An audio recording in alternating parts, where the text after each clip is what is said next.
In this video, I'm going to demonstrate glazing a surface that has both an interior and an exterior. In this case, a sort of T-bowl. I am going to glaze the inside first and then the outside. Because if I glaze the outside first and then go to glaze the inside afterwards, what I'm probably going to do is I'm going to spill whatever I put on the inside of this all over the outside. Now, what you could do, you can just paint on the surface, but you can see how uneven that gets. What I actually like to do for the interior of glazes, or the interior of pots, I should say, is I like to actually take my glaze, and for this amount, I do want to have at least a cup to a cup and a half of glaze. I'm just going to pour the entire thing into this container, and what I'm going to do is I'm going to rotate the piece. I'm going to slowly start to pour this out till I've gone all the way around, and I'm going to keep this upside down and I'm going to keep rotating it until it solidifies a little bit, because I don't want this to pool at the bottom of this cup.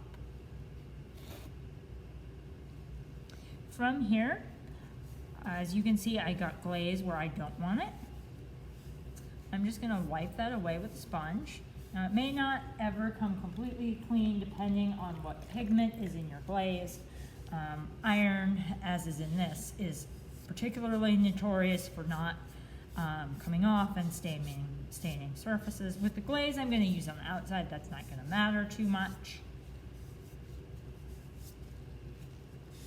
So I'm just going to clean up this entire surface,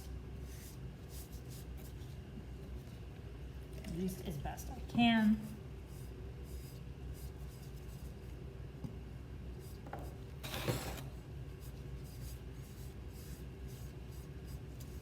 And then I'm going to leave that alone to dry until it is no longer visibly wet. So if you look inside of this, you can see where it's a little thicker, it's a little darker. That's because it's not dry yet. Usually you're going to need to leave this for a good 10 to 15 minutes to dry. Ideally, you actually glaze the inside of pots one day, and then in a day later, you actually glaze the outside.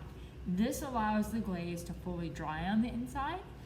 Because if you try to apply the exterior glaze right after this, moisture can't necessarily escape very easily, and sometimes the glaze will actually not stick to the surface very well, or it will flake off.